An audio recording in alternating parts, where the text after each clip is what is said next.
Tamil cine கதை நேயர்களுக்கு அன்பான வணக்கம். சினிமா உலகம் போட்டிகளில் நிறைந்தது. இங்கு வாய்ப்பு கிடைப்பதும் அந்த வாய்ப்பை தக்க வைப்பதும் சாதாரணமானது அல்ல. அதிலும் நடிகைகளின் திரைப்பயணம் அவ்வளவு எளிதானது அல்ல. நடிகர்களை பொறுத்தவரை வயது ஆக ஆக அவர்களின் செல்வாக்கும் மார்க்கெட்டும் கூடும். ஆனால் நடிகர்கள் நிலை அப்படி கிடையாது. வாய்ப்புகள் கிடைக்காமல் போனாலோ அல்லது ஒன்றிரண்டு படங்கள் தோல்வி அடைந்தாலோ அடுத்த சில ஆண்டுகளில் அவர்கள் காணாமல் போன நடிகர்கள் பட்டியலில் இணைந்து விடுவார்கள். ரஜினிகாந்த் அவர்களுடன் குழந்தை நட்சத்திரமாக அறிமுகமான மீனாவின் மகள் தற்போது நடிக்க வந்துவிட்டார். மீனாவும் சீனியர் நடிகையாகிவிட்டார். படங்களிலும் அவ்வளவாக நடிப்பது இல்லை.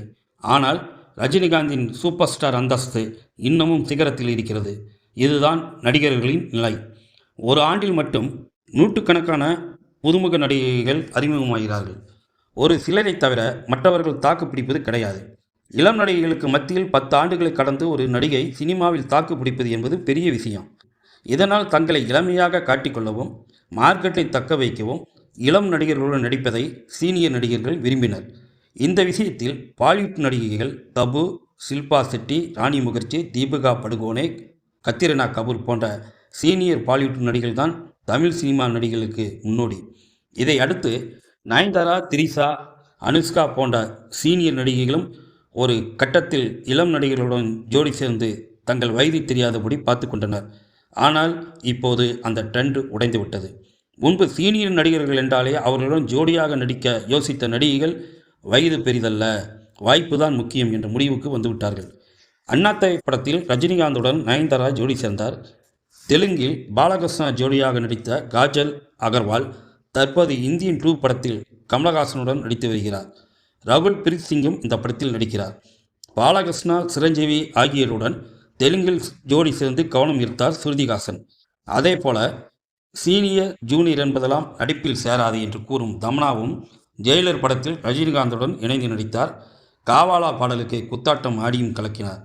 20 ஆண்டுகளாக சினிமாவில் முன்னணி நடிகையாக கோல் வச்சும் திரிஷாவும் ரஜினிகாந்துடன் நடித்தார். திரிஷா கமலஹாசனுடன் தக்லை படத்திலும் மோகன்லாலுடன் ராம் என்ற மலையாள படத்திலும் நடித்து வருகிறார். சீனியர் நடிகைகளுக்கு ஜோடியாக மட்டுமல்ல, கிடைக்கும் நல்ல பாத்திரங்களிலும் நடித்து கவனம் ஈர்க்க விரும்புகிறார் கீர்த்தி சுரேஷ்.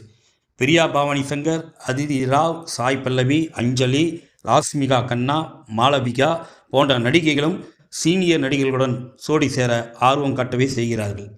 அன்சிகா, சிரேயா போன்ற 2வது இன்னிங்ஸ் கனவில் இருக்கும் சீனியர் நடிகைகளும் வாய்ப்பு கிடைத்தால் போதும், வந்து பார்க்கலாம் என்கிறார்கள். எப்போதும் பேசப்பட வேண்டும், வாய்ப்புகளை விடக்கூடாது என்ற ரீதியில் சீனியர் நடிகர்களுடன் நடிக்கவும் போட்டா போட்டி போடுகிறார்கள். இதனால் சீனியர் நடிகர்கள் காலரை தூக்கிவிட்டு கெத்து காட்டுகிறார்களாம். இன்னும் சில ஆண்டுகள் கோல் உச்ச ஆசைப்படும் முன்னணி கதாநாயகிகளுக்கு போட்டியாக இளம் நடிகைகளும் வந்துவிட்டார்களாம். புதிதாக களத்துக்கு வரும் நடிகைகளும் கதைக்கு தேவைப்பட்டால் என்ற மந்திரத்தை உறக்க சொல்லியே அறிமுகம் ஆகிறார்கள். விரைவில் பிரபலமாகி விடலாம் என்பதால் சீனியர் நடிகர்களுக்கு ஜோடியாக என்ன குத்தாட்டம் வேண்டுமானாலும் போடவே தயாராக இருக்கிறார்களாம். ஒரு காலத்தில் சக வயது நடிகர்களுடன் ஜோடி சேர்ந்து நடிப்பதை நடிகைகள் பெருமையாக விரும்பினார்கள். பின்னர் இளம் வயது நடிகர்களுடன் நடித்து தங்களை இளமையாக காட்ட நினைத்தார்கள். இப்போது சீனியர் நடிகர்களுடன் ஜோடி போட முனைப்பு காட்டுகிறார்கள்.